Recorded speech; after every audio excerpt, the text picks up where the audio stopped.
Assalamualaikum warahmatullahi wabarakatuh. Selamat datang di perkuliahan kita sistem mekanikal.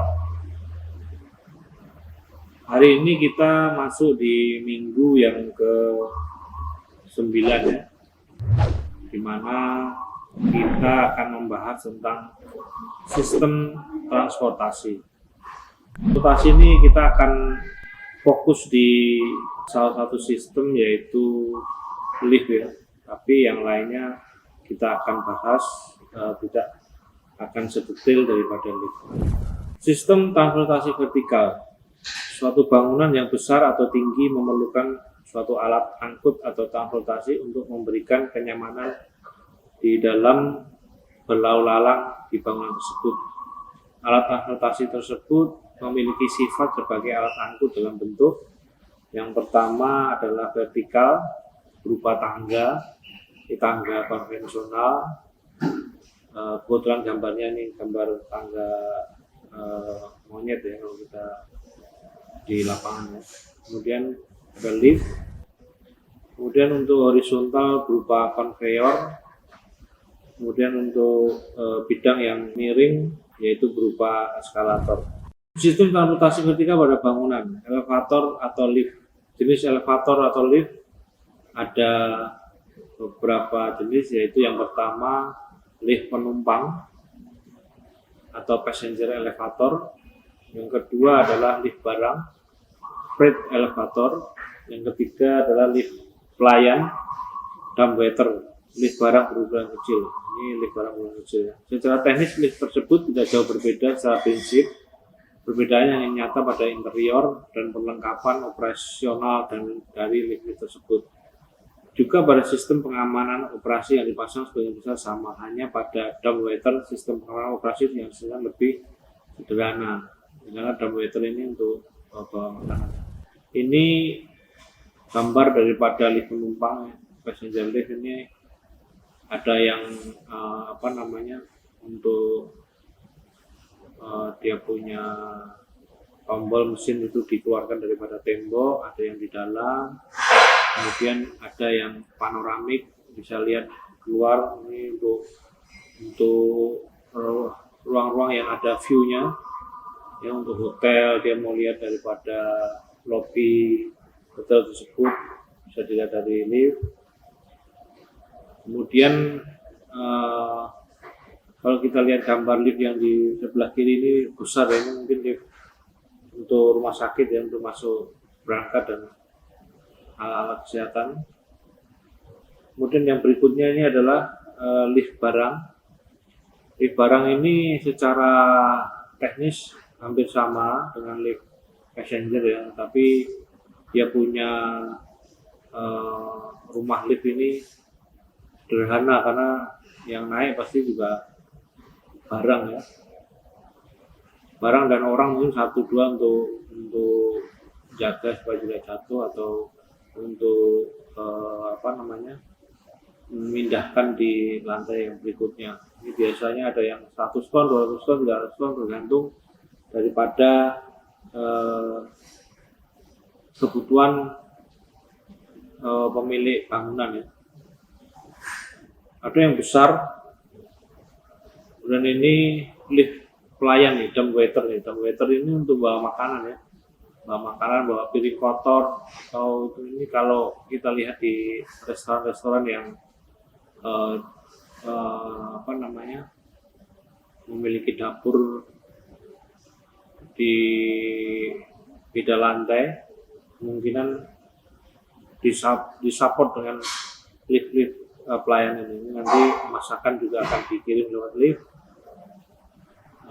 Piring kotor dan segala macam akan disupport dari dapur menggunakan lift tersebut. Memang ukurannya lebih kecil, tetapi sistemnya yang digunakan hampir sama. Sistem pengamanan juga ada. Kemudian yang berikutnya ini adalah detail daripada lift ya. Ini kalau kita lihat dari gambar ini, yang di atas ini ada mesin, kemudian ada motornya untuk narik daripada sling ini, Kemudian ini lift-lift yang besar ya. Kalau kita lihat sekarang ini, lift ini ada yang homeless ini, yang untuk 2 lantai segala macam, dia lebih sederhana, mesinnya juga tidak sebesar itu di lantai 2, di lantai atas ya.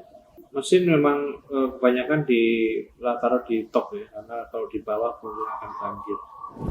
Kemudian jenis elevator lift dilihat dari penggunaannya, yaitu passenger elevator, observation elevator, ini panoramik yang saya tunjukkan tadi, service elevator, fireman lift. Observation elevator adalah jenis penumpang yang sebagian besar dunia atau pintunya cuma dengan kaca. Kemudian utama elevator, ini ada komponen-komponen yang kita ketahui ya, kita sebagai arsitek ini minimal kita tahu ya bahwa komponen-komponen ini ada di dalam lift. Yang pertama adalah ruang mesin room, ruang terpenting di mana di ruang tersebut terjadi semua proses pengoperasian elevator berlangsung secara keseluruhan. Jadi dalam ruang mesin itu ada beberapa alat untuk menggerakkan. Kemudian yang kedua adalah motor penggerak. Motor penggerak ini dilengkapi dengan rem magnet, ini magnetic brake, yang berfungsi menahan motor ketika kereta telah sampai pada lantai yang dituju. Pergerakan atau lambatnya elevator diatur oleh PLC. Motor penggerak dan menggunakan tali baja rope yang melingkar pada puli mesin. Jenis penggerak elevator pada umumnya penggerak digolongkan menjadi 2 kelompok, yaitu lift penggerak hidrolis dan lift penggerak dengan motor listrik. Perbandingannya terbatas 20 meter, tidak terbatas, lebih dari 80 stop per jam, terbatas itu terbatas ya. Nah, maksud kita terbatas 1000 meter per menit, maksudnya 90 meter per menit. Ini ada kelebihan dan kekurangannya. Kemudian jenis lift dengan traction motor. Lift yang menggunakan traction motor dapat dibedakan menjadi 2 buah, yaitu jenis tarikan langsung, jenis tarikan gesek. Satu drum type elevator, drum type. Lift ini keren-keren pada proyek di konstruksi bangunan. Ini menggulung tali baja pada tabung gulung. Ini modelnya yang itu pakai tali digulung, tabung gulung. Kelemahannya adalah kecepatan yang dapat dicapai terbatas. Kapasitas angkut terbatas maksimal 200 kg. 200 kg kalau saya ini 80, berarti 3 orang. Penggunaan tenaga listrik boros. Kemudian traction type elevator. Gear elevator gearless. Ada yang pakai gear, ada yang tidak pakai gear. Dia dari jenis motor ada menjadi 2, yaitu AC dan DC. Kemudian komponen berikutnya adalah governor. Governor adalah komponen penggerak utama dalam elevator. Di dalam terdapat saklar yang berfungsi untuk menenangkan semua rangkaian sehingga otomatisasi elevator mati dan tidak berfungsi. Ini berfungsinya ini untuk breaker nih, untuk ngerem nih. Kemudian yang berikutnya ini panel. Tempat kontrol elevator secara otomatis, ini terdapat inverter motor yang program logic. Kemudian ada ruang luncur. Ruang luncur ini itunya ekornya. Biasanya ekor ini selain menjadi ruang daripada lift, dia menjadi struktur daripada bangunan itu, pengaku. Ruang luncur ini adalah tempat di mana elevator beroperasi, berbentuk lorong vertikal. Di sini elevator menjangkau tiap-tiap lantainya. Di dalam ruang luncur ini terdapat beberapa komponen utama yang tak kalah penting dibandingkan dengan ruang mesin. Kemudian yang berikutnya ada kereta. Kereta ini itunya. Kereta elevator berada pada ruang luncur, menapak pada rel kedua sisi, pada sisi kanan pemandu rel. Memandu atau menapak rel. Ini dia untuk itunya. Kemudian saklar pintu. Yang berikutnya adalah bobot imbang, counterweight. Counterweight dia terpasang di belakang atau di samping. Ini untuk itu. Kalau bahasa Jawanya ini bandul. Jadi dia ada rumahnya, dia membandul ini untuk imbang. Kemudian peralatan pengaman safety device. Ada circuit breaker, ada governor yang tadi, tapi ini untuk memutuskan power ketika for speed ataupun traffic lift. Itu adalah beberapa komponen yang ada di dalam lift. Kemudian yang berikutnya adalah ada final limit switch, double proteksi menghentikan operasi jika limit switch, cover data privasi limit switch, fungsi menjaga link melewati batas travel ke lantai tertingginya, emergency exit, memang dapat mengubah dan mengsangkar melalui manhole. Ya dia biasanya di atas itu ada manhole.